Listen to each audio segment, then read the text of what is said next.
Podsmashers of the internet, and welcome to another episode of 80-Bit Podsmash, where gaming goes to grab a beer. We are your hosts. I don't like that tank. That's better. We're your hosts, Penguin and Termite. I'm Penguin. I'm Termite. And 80-Bit Podsmash is a weekly video game podcast smashing the ideas of video games with topics that you care about. Yes. So, yeah, we talk about a lot of different things on the show. What is tonight's topic? Tonight's topic is, we're going to be talking about weapons. We're going to talk about video game weapons. There's a lot of video games that have some kind of weapon in them. I mean, weapons are like a mainstay of video games. And I don't think I've really ever heard or seen any articles or anything like that, kind of diving into like why are certain weapons, do certain weapons appear in like every video game of its genre? So we're going to talk a little about that. We're going to talk about what kind of things weapons can be, like what could weapons in video games look like? What are some of the more interesting ones we've seen? So that's kind of going to be the theme and flavor of tonight's episode. It's a topic that I care a lot about, especially with games like Borderlands coming out, where the weapons are just completely, or can be completely, hilariously awesome. They are. So yeah, that's what we're going to be talking about tonight. Tonight we're drinking. We are where gaming goes to grab a beer, so we are drinking. And we're a family-friendly podcast, so I don't know how you're going to name that. Yeah, so it's Flying Dog, and the beer is called Raging, and then B word. Female dog. A raging bee. Yeah. Yes, a female dog is what the word actually means, but since we are family friendly, we'll just call it Raging Bee. It is a Belgian IPA. The reason we decided to go with this beer is because they got it for dinner a few over the weekend. Yeah. And we got it because there is a quote that says, 2 inflammatory words, 1 wild drink. Belgian IPA. Yeah, Belgian IPA. Yeah, that's what picked it up, because you hate IPAs, but you love Belgians. I do love Belgians. I can see how IPA is inflammatory. I don't know why people get inflammatory over Belgian, though, but I guess maybe it's because it's misused. Maybe it's the Raging Bee words they're putting together. Maybe. Inflammatory. Oh. That's exactly what it is. That's probably what it is. Yeah, I assumed it was the styles of beer. No, it's Raging Bee. 2 inflammatory words. 1 wild drink. One wild drink. I drink. haven't even considered that. Yep. It's good. It is, it's good for an IPA. It's very hoppy and bitter, but I like that it's like a lot darker than most IPAs I have ever drank. Yeah, it's more red. Like a reddish color. Amber, yeah. Mm-hmm. And it definitely very has full-bodied. The Belgian kind of sweet tanginess on the sides that cuts into the hoppiness. Yeah, for sure. For sure. I can get into that. Mm-hmm. So it's good. Good drink. You should grab yourself it. It's not so terribly IPA that I'm like, ugh, gross. Blah. It's definitely tolerable. It's 8.3% alcohol, so I'm not going to complain. I'm not going to complain one way or another when it's so you'll drink anything as long as it's strong. Yeah, that's pretty much me. You know, most IPAs are like strong, right? Yeah, some are strong. Especially the double IPAs. Double IPAs tend to be what I prefer. Imperial in IPAs? regards to that. Like, I like 120-minute Dogfish Head because I'm sure you do. It's straight alcohol strong to your veins. Yeah, pretty much. It's like an IV right into my veins. All right. What do we have to talk about in regards to the news? Any updates? Sony has been dropping bombs this week. And I know when you guys hear this, you'll have already been done. When's E3? Soon. When will this episode like 3 launch? or 4 weeks from now. Right before E3? I guess it'll be like a week or two before E3. Be around E3. Yeah. So Sony's coming out the gate because they're not going to be at E3. So I guess they're just talking to investors and they're announcing things and all this stuff. But the most interesting thing that I wanted to talk about tonight was PlayStation Productions to adapt Sony's games for film and TV. This article that I'm going to kind of quote from is on IGN, so go give them the click, written by Adam Bankhurst. Sony Interactive Entertainment has announced the launch of PlayStation Productions, a production studio that will take Sony's catalog of video game titles and franchises and adapt them for film and television. Sean Layden says, "We've got 25 years of game development experience, and that's created 25 years of great games, franchises, and stories. We feel that now is a good time to look at other media opportunities across streaming or film or television to give our world's life in another spectrum." It's interesting. It's definitely it's going to be a risky endeavor, I think. See, you see what they did here? Uh-huh. We're a video game company, and we like movies, so we're going to make our own movies. Well, to be fair, Sony has been making movies. They have a different, like, silo I know. that's Sony Pictures. Sure. That's not related to this. Yeah, but if it's people, if the same people own both silos of the company, it's not too crazy to think they might share resources. You know what I mean? Like, I hope they would. I imagine that they'll have some of their Sony Pictures veterans, filmmakers, at least mentor the new Sony Interactive Studio. Is that what it's called? It's called Sony Interactive Entertainment has announced the launch of PlayStation Productions. PlayStation Productions. So, yes. Yeah. So it is an entire movie media brand centered around PlayStation. I mean, I've been saying for a while now that I really hope that we're on the cusp of a renaissance, if you will, of video game films, because kind of Iron Man, I credit for kicking off the comic book renaissance, if you will, comic book movie renaissance, comic book adaptation renaissance. And I think that, like, there's nothing... Comic books are as wacky and crazy and hard to adapt as video games have proven to be. And in the same way, early comic book movies kind of sucked. I think we've seen early comic book or early video game movies have sucked as well. So I think there's a good comparison to draw there. It's just a matter of time before till the good adaptations start arriving. So, I mean, I think of Sony exclusives. I think of Uncharted. I think of Crash Bandicoot. Yeah, Last of Us, God of War, Metal Gear Solid, Spyro. Yeah.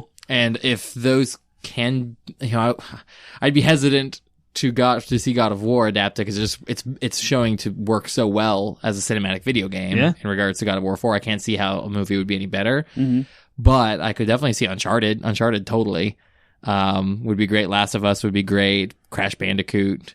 Is that Sony? Yeah, technically Sony. Well, it was. And Naughty Dog originated it. Yeah, right. But the port for the Insane trilogy went everywhere. Ah, that's true. So I mean, it's licensing. So I mean, it could work. It'll be interesting to see one way or another.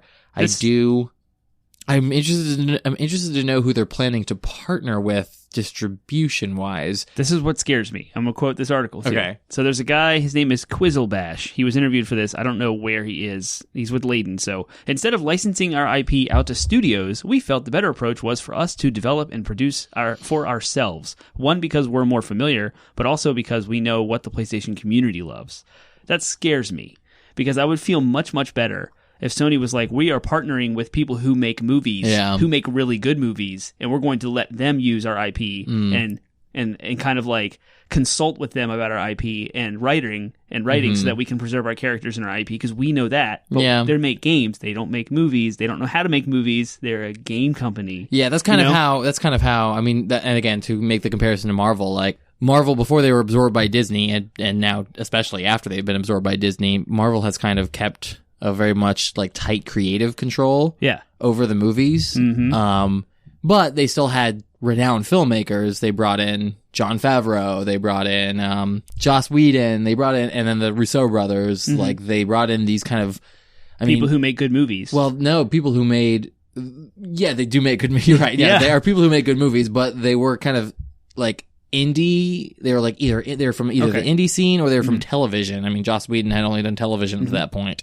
Same with the Russo brothers. Right. So there's that kind of, but you're right. They were still, at the very least, they were still experienced filmmakers, whether that was television or movies. I'm just interested to know who they're going to partner with distribution wise, because, you know, they can make the movies all they want, but who are they going to partner with? Are they going to be partnering with Netflix? Are they going to be partnering with Hulu? Distribution wise, are they going to be trying to launch their own streaming service? Like, you know what I mean? There's a lot of questions. They tried that. Did you remember that show Powers? It was exclusive to PSN. No. Apparently it was a terrible like comic book show. Yeah. And I don't know. But for distribution wise, in the movie theaters, that's what they have Sony Pictures for. Gotcha. Sony Pictures could distribute them into theaters. You're right. But we have no idea about Netflix or Hulu. Right. TV. Yeah, they said they want to do TV series. So like apparently you need everything. You need a platform to do TV series on. So maybe they're going to be making it exclusive to PlayStation Vue. That's the only thing I can think of. Who knows? But anyways, go on. As you said, there was more PlayStation news, right? Yes. So they also discussed a partnership with Microsoft in researching, co-habitating, co-sharing resources with Microsoft's Azure servers, which are the massive supercomputers, cloud-based thing that Microsoft kind of owns.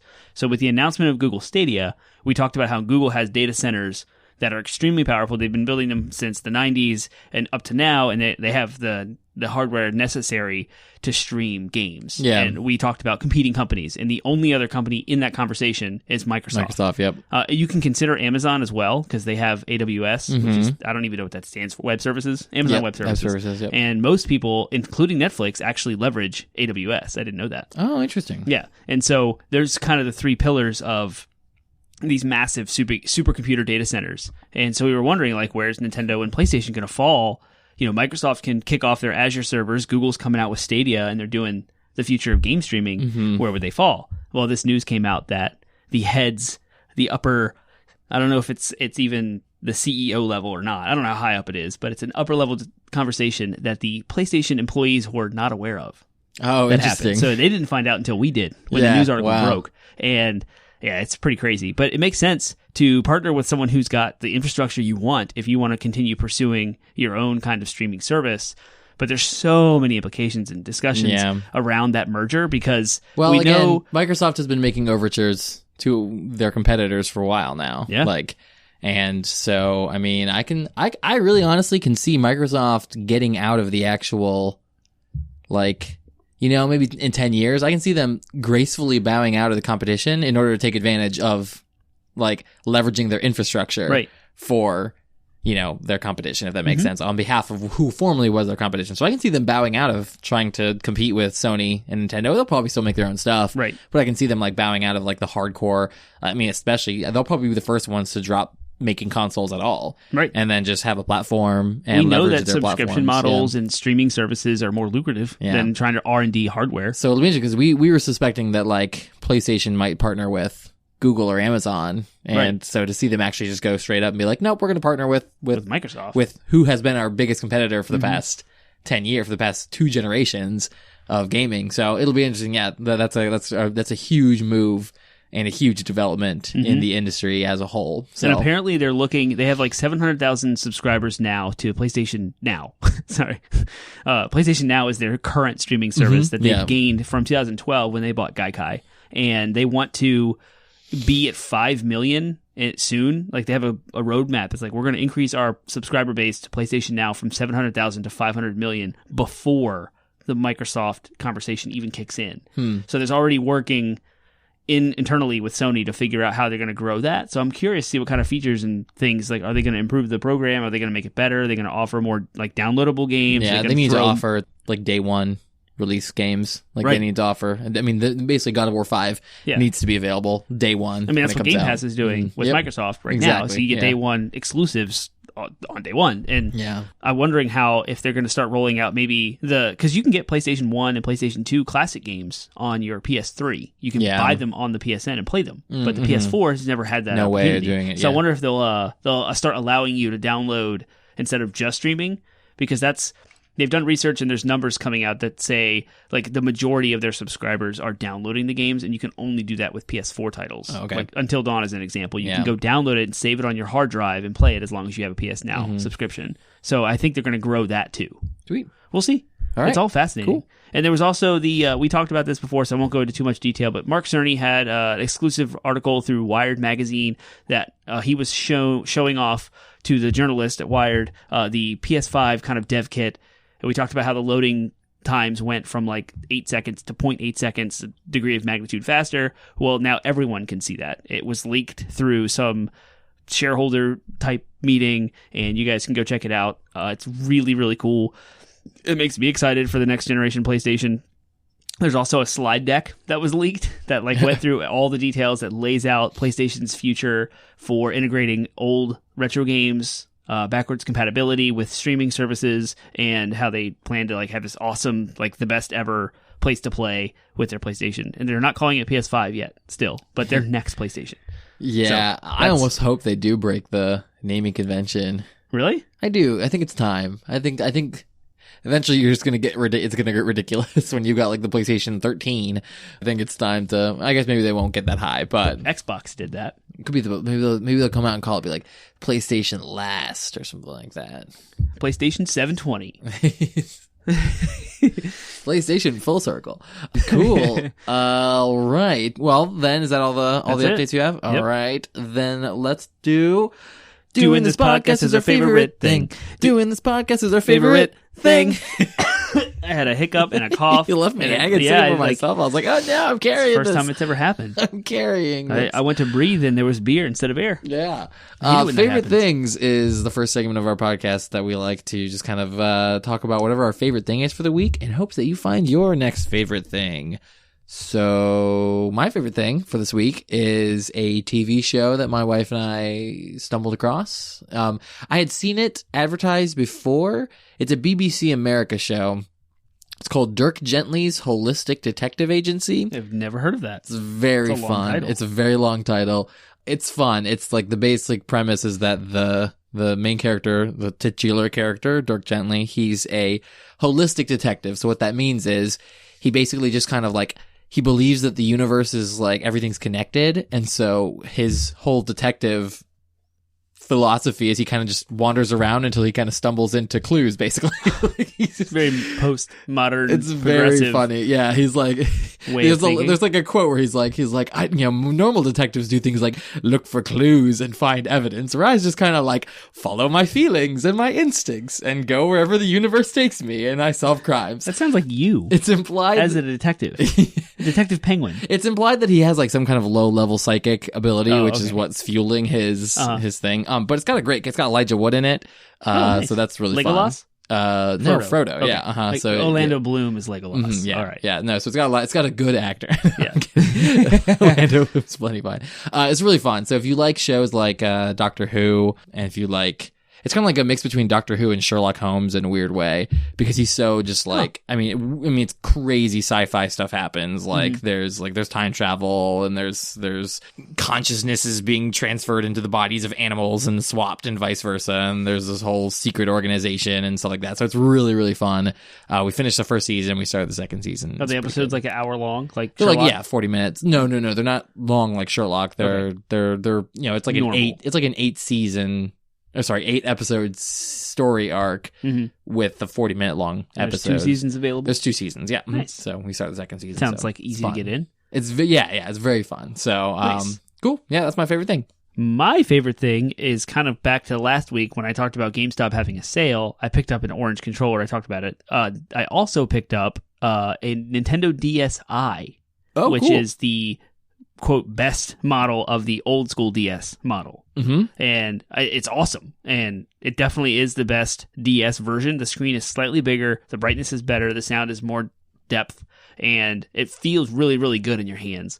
And I did it because the only DS original system I have is a DS Lite. Yeah, and the R button doesn't work, so I can't play DS regular games on it. And I also have a 3DS XL, which the screen's too big, and it kind of like misshapes it does play DS games, but it makes them like stretched out a little bit. And you can go into a mode where you hold start and select when you start the game, and it cuts the screen down to the same size as the DS, but it still like looks funny, and you have this black border around it. It just doesn't feel good. And so like having the DSi, after doing some research, that is like the best definitive way to play original DS titles, and it was $30 for a console. I'm like, yeah, I'm doing that. So nice. I picked one up. It's light blue in color, just like on the controller poster that we have hanging down here in my basement. And so I love it. It's fun. I'm playing Pokemon Soul Silver. I never actually finished it. I have 7 badges out of 8. It's one of the only Pokemon games. I've beaten every generation except that one. So nice. Yeah, cool. I was gonna say something about.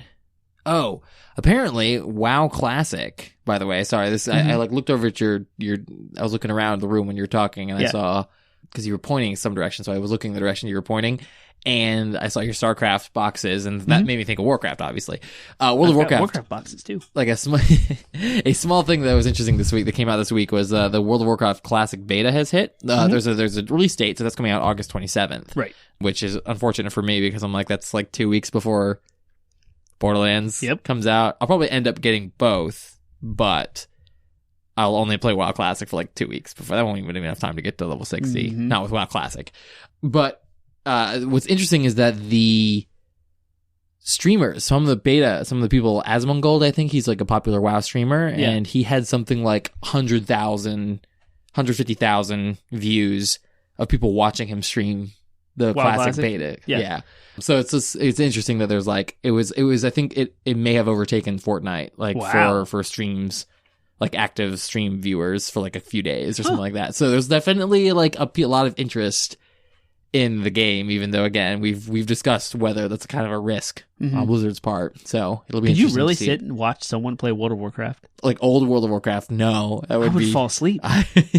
It takes so long to do anything. I think that's because he was fighting Van Cleef in Dead Mines, Yeah, the very first boss. That's so fun. Yeah, so I think that's what people were Westfall, like. yeah. People were watching him. He had made a big thing about, I'm going to take a group through Dead Mines. We're going to fight that. VC. That's only like 20 minutes. Yeah, that's pretty exactly. short. Yeah. So that's awesome. Old school Dead Mines was like an hour. Yeah, I guess it was. It used to take a lot longer. Yeah. I'd watch No American too.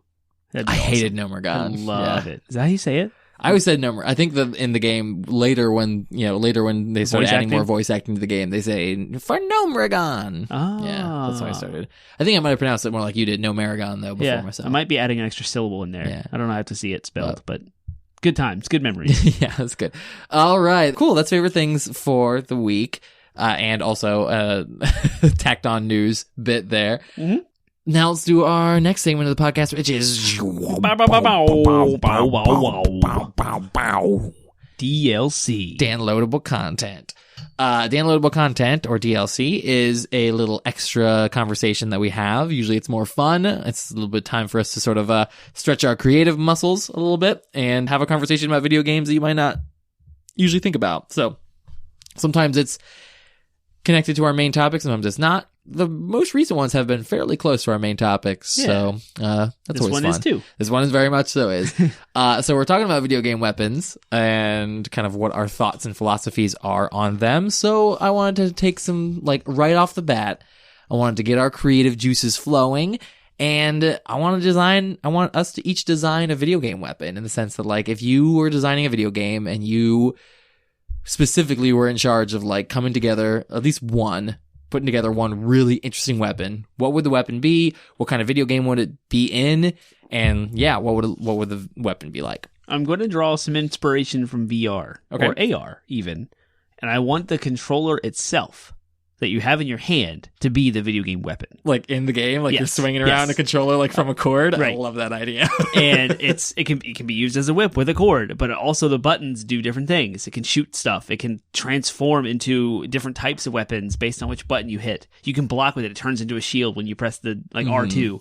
But it's interactive. It has haptic feedback into your hand. So like if you turn it into a shield, it'll feel different with some Rumble HD features, HD Rumble that Nintendo did. You know, like, it would be awesome to, like, have the character in the game mimic what you're doing. That'd be sweet. I like the idea of a weapon that when you're playing, and this could be in any game, it could be in a first-person shooter, it could be in a third-person action RPG, but I like the idea of, you don't really see a lot of weapons that, like, change your character, like, metamorphosize your character. The closest thing I can think of, it's not really even so much a weapon as a power, but in Skyrim, when you can turn into either a vampire or a werewolf. So I guess I'm kind of like gunning in that direction. So I'm thinking about like some kind of like talent. So I'm thinking about in a first person or third person shooting RPG, like a Borderlands. But third person?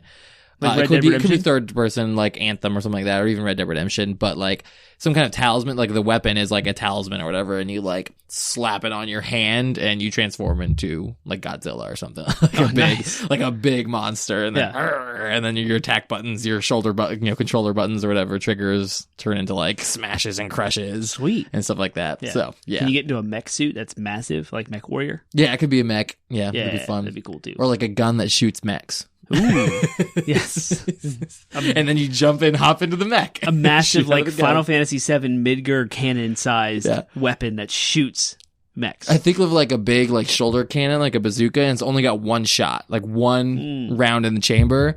And don't throw it away. And it shoots a mech out, and then you can hop in the mech and, like, fire guns and stuff for, like, a few seconds. I think of, like, the BFG, super low ammo throughout the entire game. Yeah. But boom, when you fire it, you are in like an invincible mech for a little while. Yeah, kind of reminds me of Ready Player One. Remember when he got the capsule or whatever and turned into Ultraman? Ultraman. Yeah. I want to see that again or read it again. Both. You're not gonna read it. I don't have time. Yeah, you're gonna watch it again. Yeah, cool. All right, that's DLC. DLC. All right, so we're talking about weapons. We've already kind of primed the pump there. We're talking about weapons. Get your mind thinking about weapons. So yeah, let's start with a question. I mean, we're not going to start. Sometimes we start with like, what is blah blah blah? What's a weapon? Yeah, what's a weapon? Yeah, you guys know what weapons. Something you use to hit someone with, or shoot someone with. Yeah, you guys know what weapons are. We're not going to patronize you.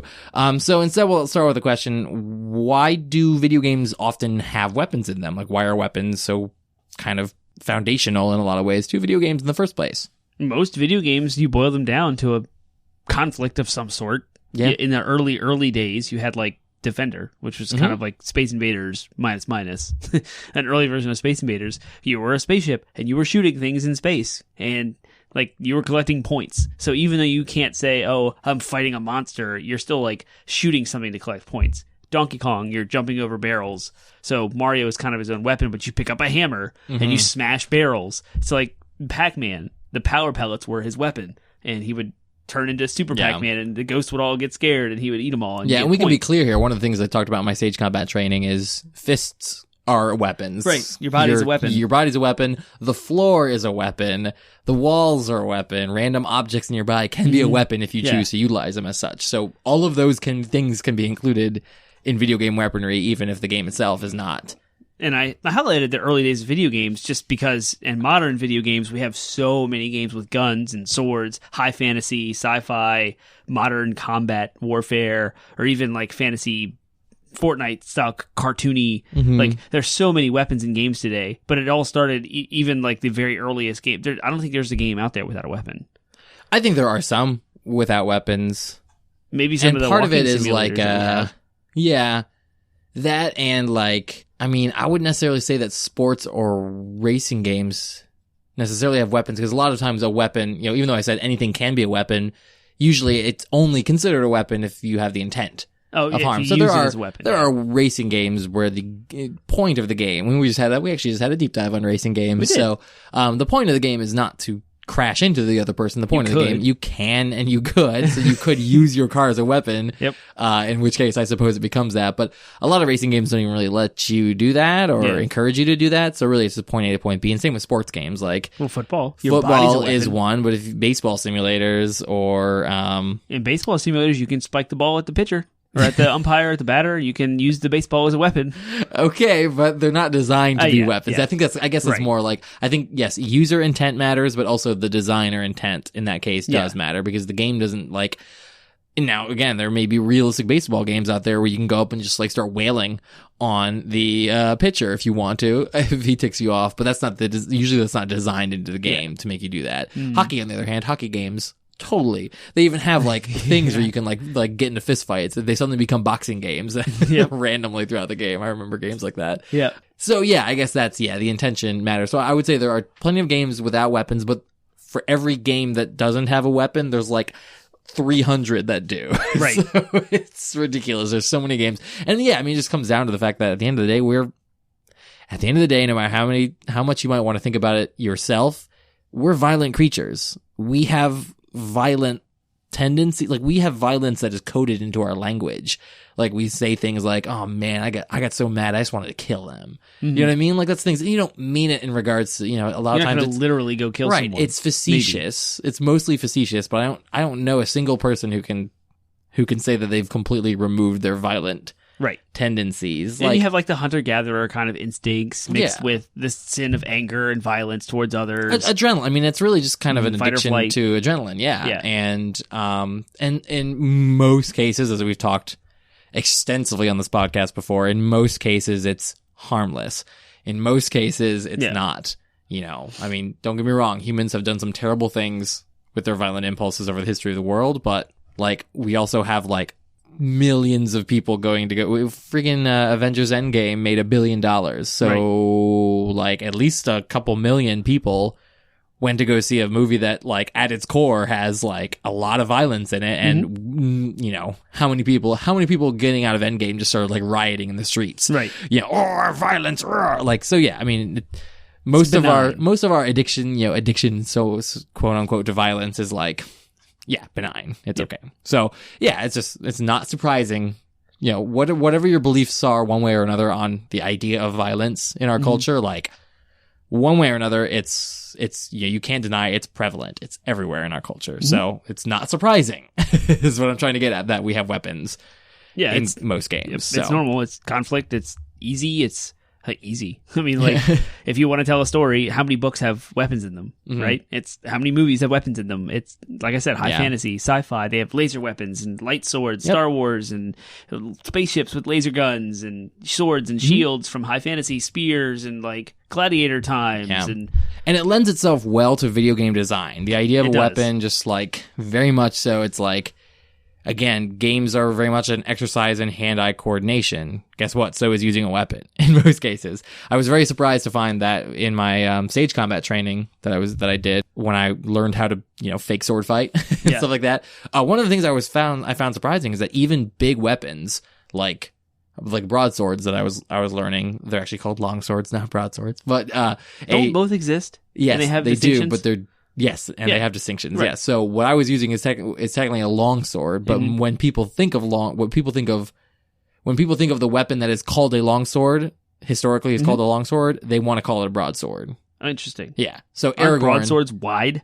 They are wider and actually shorter. Yeah, and so long swords are they're long. meant to be used. Yes, and long swords are long, but you use them with two hands. So So anyways, when I learned how to do longsword, I was surprised to find it wasn't so much about brute strength, which is what I thought. It's like, this is a heavy weapon. You're going to have to lift and sling it. They're actually surprisingly finessed weapons, require a lot more actual coordinated movement than you might think. So the fact that, again, controller layouts and everything lend themselves very well to weapons and stuff like that. And I mean, again, if I start going through different genres in my head, fighting games, obviously, weapons are a shoo-in for that. RPGs, what better way to kind of progress your character and also get that sort of sense of discovery and again, RPGs are all about that, like, dungeon crawling adventure aspects. I mean, they're rooted in Dungeons and Dragons, which had weapons. It would have weapons again, and the reason that it had weapons is because it gives your character a sense of progression. You can, they're built-in rewards, like, oh, you defeated this monster, you get a reward of a better weapon or better armor. First-person shooters, obvious, again, another obvious, like, of course they're gonna have weapons in them. Platformers, maybe not quite as obvious, but most in Mario, platformers, you have fire flowers, you have stars that make you invincible, you've got all the different power-ups you can think of. I mean, your best weapon is your foot. You jump on, you jump on the heads of monsters. You have a cape, you got a tail. I mean, there's a hat in later Mario games. Donkey Kong, you had all these like Donkey Kong 64, you had all these like coconut based weaponry. So they're everywhere. So I mean, we could keep listing off examples. So instead of doing more and more examples, I wanted to focus in on what are some common weapons that appear in games, and why are these weapons why do you think these weapons are so common? So what are some games when you're like playing through a game, you're like, oh, I've gotten this weapon. Clearly, it's only going to be a matter of time until I get this other weapon. Weapons, especially the handheld ones, kind of started through ancient civilizations warring with one another, and they started out as tools. So you have, like, pitchforks and spears that were used for fishing and things like bows and arrows for hunting. And arrows for hunting, exactly. And then they used them, turn them against each other. And so in the same fashion, like, those are our rudiment weapons. So they've become our normal human being weapons. One of my favorite quotes, some meme or something I saw, it was like the invention of bows and arrows, and was like, I have this knife and I want to kill that guy way over there. Yeah. So sorry, go on. And they're common to our video games because they're common to our society. And as we've evolved as a society and creating guns with gunpowder and all that stuff, so we have video games, and it's easy because you can see it in real life. You know what it looks like. You know how it feels. You know how to control it. You're trained with it. You talked about stage combat. You can take that and easily kind of put it in a game and know how it should feel and how it looks and flows and those types of. You can animate the character to have weight transition on different feet and legs if you're a good game designer. And you also know how the weapon's going to behave. You're going to have like hack and slash type games where you just spin around, like Hyrule Warriors or like Dynasty Warriors, where you're just like spinning around, like slinging your weapon, and it feels good. And so it's just so many, like, I don't know why they're common. I mean, they're common to us when we fight each other in war, so they're common to game conflict as well, right? Yeah, I think of the first thing that comes to mind with this question, and the entire reason I wrote this question was every single shooter that I have ever played, I'm going to say that as a blanket statement because I'm pretty sure it's true. Every single shooter I've ever played has had a pistol, a shotgun, a sniper rifle, and some form of explosive, usually in the form of rocket launcher. Or grenades. Yeah, exactly. So whenever I get to play a game and I get a pistol, I'm like, oh, I'm going to get like a shotgun at some point. I'm going to get a sniper rifle at some point, and I'm going to get a rocket launcher. You can also kind of throw in the flavor of some form of automatic weapon as well, a machine gun or a SMG or something like that. But like seriously, every shooter, it's like, it got to the point where I was getting so sick of it because I'm like, oh my gosh, I'm going to play I play Tomb Raider, and it's like, okay, I got a pistol, so I'm going to get a shotgun. And oh look, surprise, a sniper rifle. Same thing with Uncharted. It's like, okay, a pistol. Oh look, a grenade launcher. Big surprise. Sometimes I'll throw it to you out of order. Like, ooh, yeah, I got my grenade launcher. But it seems like it's almost always in the progression of pistol, shotgun, sniper rifle, explosive. Yeah. I think there's the number one obvious reason why I think those guns in particular are so common is because they're super easy to give you both the idea of, they're super easy to A, balance, and B, give you a sense of you have a different tool for a different situation. So the pistols are almost always high magazine, stable, kind of easy to like, you know, like give, and they're good first learning weapons if you're playing a game and getting a sense of like how the shooting physics of the game work. It's like, oh, pistol's good because it's usually a more stable weapon, so it's easier to aim and shoot with. Alternatively, usually not as powerful. Shotguns, on the other hand, they're close range weapons. They're meant to be used close. That's actually not true to fact. I think it's one of the fun like memes I've seen out there is like shotguns in real life, and you literally use shotguns as like clay pigeon, right? Like skeet shooting. Like skeet shooting, yeah, and super. I say it all the time. I've done it like 3 times. It's awesome. The range at which you can hit a clay pigeon with a shotgun is remarkable if you have been raised on video games to the sense that like a shotgun is like, I could hit someone point blank. Like, point blank basically, and that's the only way you can do damage to them. So shotguns tend to like, again, high spread, high damage, close range, lots of recoil, all that stuff. Sniper rifles are usually the polar opposite of shotguns. They're super unwieldy at close range, but they can do lots of damage at a very long range with a high accuracy. And then of course, rocket launchers, grenade launchers, explosives give you that. Again, lots of damage over a large area. You don't have to aim super easily with them. And usually they've got like low ammo, low magazine, long reload time, stuff like that. So they're easy to, it's easy to like design each weapon with like advantages and disadvantages. So they're balanced. Automatic weapons too. It's like, again, they usually can do high damage, good at medium range. So if you throw that in the mix too, it's like easy for designers to really wrap their minds around. But I will say, after playing games for 24, 25 years, however long I've been playing games, the pattern has started to get a little, it's a little old. Yeah, exactly. Which is what leads me to my next question, which is in contrast to games or to weapons that are quote unquote boring and common, what are weapons?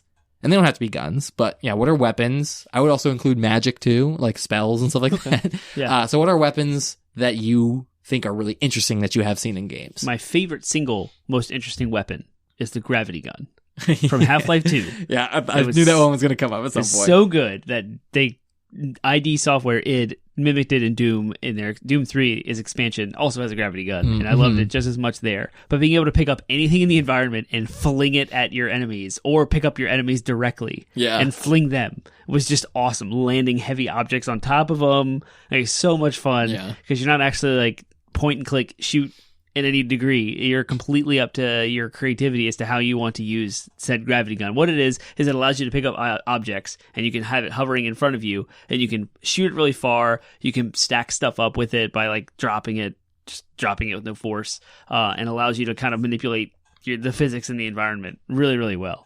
And Gary's mod was always super fun. It was a Half-Life 2 mod that's on Steam now, and you used to be able to like build structures and do crazy stuff. You could like take cars and build ramps and like do nuts things and attach balloons to it and like float it off into the sky really high, and then find creative ways to land and not die because falling damage. And you could still use a gravity gun to like put structures together as a parachute. It was so much fun to like mess around with. It's fun because that game, I mean, the gravity gun inspired Portal as well. So like they were like, hey, what's another like fun physics thing that we can create? Because the gravity gun was so well received, they designed an entire game around it. It's fun that Valve was doing that so early. Like because again, we're talking about these. I mean, again, the freaking Half-Life was like the height of like what Half-Life came out during the height of what I would consider sort of the boring gun, like either right at the height of or right before the height of like the boring gun phase. So yeah, it's fun to have seen them do that. I think there's a lot of good examples. So as much as I can rag on the video game industry for having a ton of like bad examples, I can give them props for having so many good examples. Yeah. Blizzard, I've said before with Diablo, has always done a really good job of making equipment interesting by the way it modifies your skills. One of those spells I think that has always been really cool has been the Frost Orb from Diablo 2. Do you remember that? Mm-mm. It like shot out this big orb that like then all these little icicles came out of, so it made this like spiral pattern that was really cool. But a game I definitely want to like highlight that I don't think we've ever talked before about on the podcast is, have you ever played the game Worms? Nope. Worms is like I know what it is, but I never played it. Yeah, it's like a side scrolling, I guess. It's not really scrolling in the sense that the screen is moving. Like Lemmings? But it's just like a side view game where it's a strategy game and you have a team of worms of like 4 or 5 worms and you're playing against a team of 4 or 5 other worms, and your goal is to kill the other teams, all their worms before they kill yours. I mean, you can do that by, I don't know, I think you have to knock them off into the water. So there's always like water, and the water rises. It's kind of like Battle Royale before Battle Royale. Because the water will rise, except you're controlling a team. It's more of a strategy turn-based type of game. Anyways, you had all these fun weapons. Again, the weapons were ridiculous because, again, you're these worms that are fighting each other. And the weapons that you had things like SMGs and shotguns and swords and stuff like that. But you also had sheep. You could throw the sheep, and the sheep would bounce like meh, meh, meh, and then when it would run into another worm, it would explode and tear off a chunk of the map. You had the super sheep, which was a sheep that had a cape that could fly, and you could direct the way it flew. There was the holy hand grenade, which you threw, and it would go, oh, and then made a massive explosion. Nice. There was the literal carpet bomb, where a plane would fly and drop a carpet that would then bounce until it hit the water, basically just tearing off chunks of the map and knocking worms around. It was so funny. So the behavior of these weapons, you could argue, is, again, the behavior is basically the same. The holy hand grenade was just a grenade, right? But just, it was fun. They added some fun flavor to it, which made it enjoyable. Borderlands is a great job. One of my favorite guns in Borderlands is guns with legs. One of my favorites is the sword explosion, which is a shotgun that shoots out a sword, which explodes into 3 other swords, which also explode. Nice. And of course, I wonder what character you can imagine designed that. Mr. Torg. Sword explosion. And it's really exciting because I read one of the legendaries. Some of the legendaries from Borderlands 3 have come out, and one of them is a laser weapon called the Laser Explosion. Yeah. And it's like a laser gun that does explosive damage or whatever. Yes. So I don't know how that's going to work. But it's funny because Mr. Torg was always like, lasers are stupid. He hated lasers. That's right. There's a whole quest in pre-sequel where you get a laser weapon and then you have Mr. Torg destroy it. Yep. Another character's like, are you going to bring me back that laser? No? Oh, okay. Mr. Torg's like, yeah, I want to blow up that laser. So I love the fact that he's like given in and now he's designed his own laser weapon. It's great. That's awesome. So yeah, Borderlands has fun with weapons. I gotta give credit to Destiny. Destiny had some fun guns too. They never went as crazy as Borderlands, but some of the guns I saw them come out with were pretty cool. There was like a sniper rifle that could shoot through walls. Oh yeah, Perfect Dark had that. Perfect Dark had that as well. Yeah. There was like a rail gun that basically like make all these thunder strikes happen. So that was kind of cool. Oh, interesting. So they've had some cool ones. You know what game has really good weapons?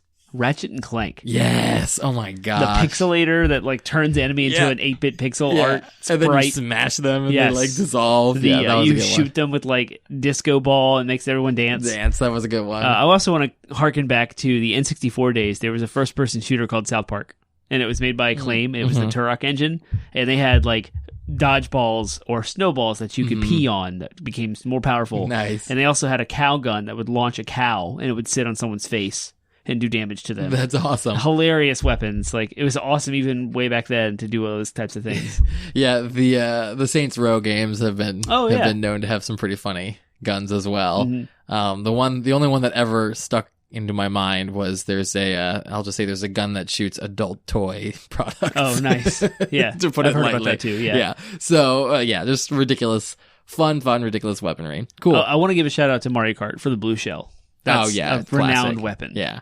And totally unique. And again, I want to kind of highlight, before we move on to our next question, I want to highlight what makes those weapons when I say interesting weapons, what makes them special. Like if I could identify what makes them special is they all have some kind of twist on the classic quote unquote weapons, you know? So like they don't do what's expected and therefore require you to think more strategically or utilize them in a way that, you know, I don't know. They behave unexpectedly, and you know, maybe it doesn't take skill to use a blue shell. I guess I can roll that back, but yeah, I mean, it adds that level of fun to the game. I think that's this. You know, if we're getting at the heart of this entire conversation, it's weapons can be really, really fun. Yep.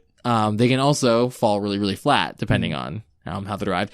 Another great one that just came to mind in regards to a weapon that just behaves fun is the Leviathan axe from God of War 4. Yep. I was about to call out God of War for that. Yeah, it's like it's an axe and it behaves like an axe, but then when you throw it and then there's a whole mechanic to summon it back to you, just like Thor. Yep. Exactly. And so being able to capture that in the game, I think they did a great job with that. And even the chains are super fun to use. They just feel fun. Because you're just swinging these chains around. You can grab enemies with them and slam them down. You can smash the ground and bring up lava. Yeah. And like you can just whip people and kind of a ranged swiping area of effect sort of deal. Yeah. I always, like I said, I enjoy Blizzard's. That's kind of a spoiler. I should have said that, but anyway. That's okay. I enjoy Blizzard's like game, like weapon and armor design and stuff like that. I've mentioned that. One of the ones I thought was really cool, and I always like weapons that spawn minions. That whenever you're doing something spawns minions. And two examples that come to mind are in World of Warcraft, there's one of the heirloom items. I want to say it's either a trinket or a neck piece. It may not be an actual weapon, but its effect is whenever you deal damage, you have a chance to summon its little tentacle, like void tentacle that will attack enemies. Yeah. So that's always really cool to see when people are leveling. There's like void tentacles, very Lovecraftian. And then in Diablo, there's one where basically the witch doctor, he can summon all these minions called fetishes or whatever, and they're these little like pygmy creatures with knives or whatever. And there's one weapon or something where basically every time you like do damage, you have a chance of summoning another pygmy or whatever. Nice. So you just have this swarm of minions. It's great. So I'm partial to minions. So and another thing about weapons is sometimes you talk about how it's a negative, where the weapons they behave exactly the way you expect them to, and they're easy for game designers to balance. Sometimes that's necessary because you don't want a game that highlights the weapon. Yeah. You want a game that highlights the story or the narrative or some other sort of gameplay mechanic. Yeah, I guess as much as I complain about it, I wouldn't want like a gun that shoots snakes in Tomb Raider. Right. Because then that would take me out of the immersive experience. Weapons usually add to the overall holistic approach to what the game is. And I want to call it a game called Mirror's Edge, which is a parkour game. I don't know if you ever played it or not. I think I have it on Steam, and I think I might have. It's fun, but the center and the core of that game was not fighting and using parkour, but you could still get pistols and stuff, and they would behave the way you would think. Yeah, but they weren't like anything innovative. You know, like, they were there when you wanted them. Yeah, but it's interesting that like why would you even put it in there to begin with? Yeah.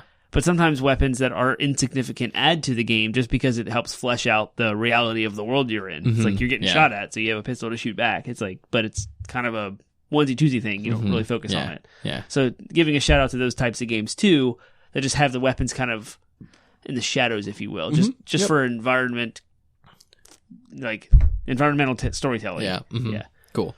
All right. We actually usually save this for the last question, but I actually have this as a second to last question, but it kind of ties into what we're talking about.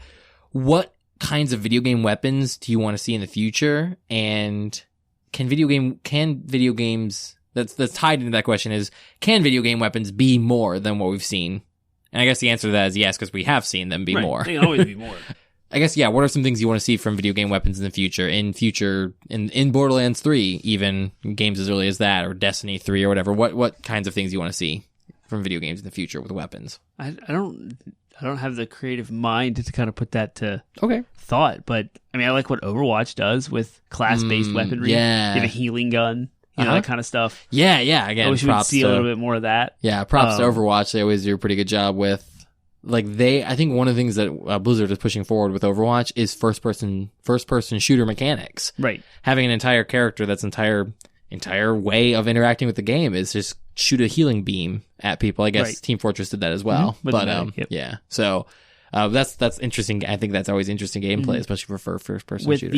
With the kind of entrance of battle royales into the scene of video games, like I want to see hopefully in the future someone do something innovative with Battle Royale. And the only thing I can think of as an example would be like what Nintendo did with Splatoon, where the point of the game is turf wars, where your guns shoot ink. Yeah. They also do damage to others, but the point is to spread your team's ink. Right. You don't get anything other than like furthering your team's turf. You don't get anything for killing people. You know?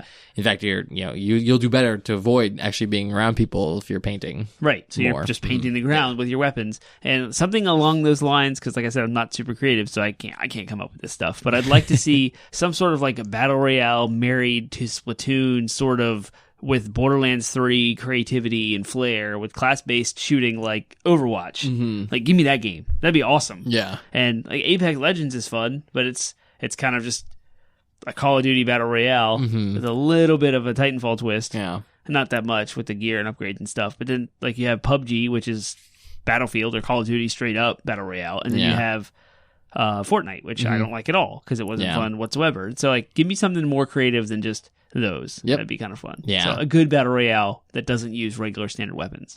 Yeah. That's what I want. Or even, again, my philosophy is go big or go home. I think that's what I titled the weapons conversation. Obviously there are some games and some genres where it's not appropriate to do that, but there's plenty where like even within games that are trying to take themselves a little bit more seriously, like Anthem or Destiny, like you're still in a sci-fi world that's basically fueled by some form of magic or another, so feel free to just go nuts with the weapons, especially in games that don't have PvP where you don't have to worry about balancing. You're not trying to be competitive. So that's my favorite. Yeah. I just said I wanted a Battle Royale, which is totally PvP, but the best is when you don't have to balance it. Exactly. They can just go completely nuts, and it's totally fine if there's a gun that's ridiculous because so I think honestly like an Anthem could have been a shoo-in for that, because Anthem's whole thing was like there's this magical ancient alien artifact that causes like it's called the Anthem of Creation, and it literally makes things out of nothing. They could have employed that technology in the weaponry, especially the weaponry that dropped off of bosses and stuff. Like, oh yeah, it makes sense that suddenly there's this gun that we found that uses this alien technology to do wacky, crazy stuff. Like, include create. Like, oh, I just turned that enemy into a volcano. Now that enemy's erupting with lava, or I just, it's like, well, with the power of cloud-based processing, and having everyone plugged into our servers, we can operate like that. Yeah, and that's what I mean. Is like, so I mean, again, I'll always praise Borderlands, but even Borderlands can go further with some of their guns. A lot of their guns, like they do some interesting things, but a lot of them still operate off of those principles. I think we are going to see that change. I mean, we've got guns with legs. Yep. And there's a rocket launcher that shoots cheeseburgers in Borderlands 3 that we've seen already. There's a gun that does basically some of the skills, the cloud kill skills from Maya in Borderlands 2, so that's now a gun that anyone can use in Borderlands 3. So it'd be cool to have a super powerful weapon that makes you drunk. It's like you can use it, but like your character's vision gets crazy blurry, and you like stagger all over the place uncontrollably, and sometimes you just fall over. Yeah, and then like you just like that'd be fun. There was someone that was talking about like someone on the Borderlands forums subreddit was talking about troll guns, like guns that can make that basically troll your character. Yes. And those anything like that could be fun. But one that came to mind that was brought up was a gun that instead of using ammo uses money. Ooh. And the more like poorer you get, the more damage it does. Yes. Your last dollar is like amazing. This incredible, just like one shot the final boss or something. It would be awesome. So it's like fun. Yeah, and that's the reason I'm passionate about this whole thing is because we can see them, the more big they go, the more ridiculous they go, the more interesting mechanics are included. So again, it furthers the genre because again, the developers have to think about how to program that and design that, and the artists have to work to make that look compelling and interesting. So it furthers the genre the more interesting they get with this stuff. And again, like if you have these games that are pioneering that in a more ridiculous way, then other games can come behind it and utilize some of the more grounded ideas or ground some more of those ideas to do more interesting things. So it just creates more of a creativity, if you will, that others can draw from and be inspired by. You were kind of answering the next question. Oh, was I? Yeah. Why should developers experiment with more interesting and unique video game weapon mechanics? Yeah. And my answer to that was video game weapon mechanics are usually a result of some innovative game design. And the weapons come out of solving the design problem, right? I want to do this. Yeah. What can I do to make a game that does this cool thing? I want to have an interactive environment where I'm stacking things, gravity gun. That's perfect, right? And so we have the gravity gun. So it's like, I think weapons are also a product of super good game design and innovation. Yeah, someone's saying, I believe I can do this. I just need something interesting to justify why. What would make sense for this character to do that? Yeah, and you can tie it into the plot, into the narrative, into the motivations, and into the game design. And that's when you know you have a good game. Yeah. I would like to see, I think another thing that comes to mind with weapons in video games and overall design choices is it allows you to blend. Weapons kind of are that medium that allow you to justify blending genres more. Yeah. We've seen healing mechanics in first-person shooters for a while now. Team Fortress had healing mechanics. Overwatch has gone nuts with all the different ways that their support characters can heal. And then, consequently, we've also seen, like, raids. The idea of a raid in a video game where you have 4 to 6 people or whatever, fighting a boss that requires coordination and skill to defeat. What I haven't seen is I haven't really seen a first-person shooter, loot shooter, that has tied those two together. I've never seen a first-person shooter that has been able to recreate the Holy Trinity, the MMO Holy Trinity. Healing, DPS, and tank in that game, even though they have raids and stuff. So they always seem to shy away from that. Now, granted, that design choice has some drawbacks and falls under a fair amount of criticism, but I think it would be so much fun to play as I think it would be so much fun to do basically a Borderlands raid or a Destiny raid. Or Division raid. Or Division, but number one, with like 20 people, and like two or three of those guys are tanks, so they're just big characters, and they're using... So you want to take all the MMO they're raid using attacks you want to see a shooter do it. I would love to see a shooter basically do an MMO raid. I would love to see an entire game that is basically a first-person shooter that is raids. That, again, raiding gets a bad rap because it does require a lot of coordination, requires a lot of people, and it can be hard to do, especially as I get older. I still crave that experience, though. Number one, I still crave the experience. Number two, raiding often gets a bad rap because, like, oftentimes there's things like trash mobs, which take time, and oftentimes raiding comes attached to games that have a lot of, like, grinding and stuff you have to do outside of the raiding. I don't see any reason why we can't just recreate the experience of raiding. That's the entire game. The entire game is like right off the bat. Like you jump in, do it. Like, hey, I'm gonna log into this game. Boom, it's gonna matchmake me with 25 people, and we're gonna raid. No grinding. Like no grinding for gear or anything like that. But you still get rewards and progression out of it. But the entire game is just straight up a raid. Like it'd be interesting. Yeah, and they could do that with a third-person action RPG. They could do it with a top-down, topographic ARPG like Diablo. They could do it with. They could do it with a first-person shooter. Yeah, I could see that being like a really fun style of game. So it's a very apt conversation about Monster Hunter. Because you're like getting ready to start playing with Justin, and I've been playing it now. I went ahead and like did all the tutorial missions, so I'm basically at the point where I'm ready to just jump in with someone. Good. Yeah. There's 14 different types of weapons, and your party size, I think max is 4. So between the 4 people, you can have from the 14 weapons, your gameplay is going to drastically change based on what your team has. What your team does, yeah. And I was playing online with 2 other folks. I'll shout out James because he's helped me with he introduced me to VR. He's an avid listener to this podcast, so thank you, James, for that. But we played in a raid together where I was using the Insect Glaive, which is the Darth Maul style sword, and there's a vault that you can do by jumping into the air, and you can mount monsters very easily doing that. And so that whole weapon style lends itself to it in a group. When you mount a monster, you distract it. And so when you're by yourself, it doesn't really do a lot of damage, so you don't mount monsters often.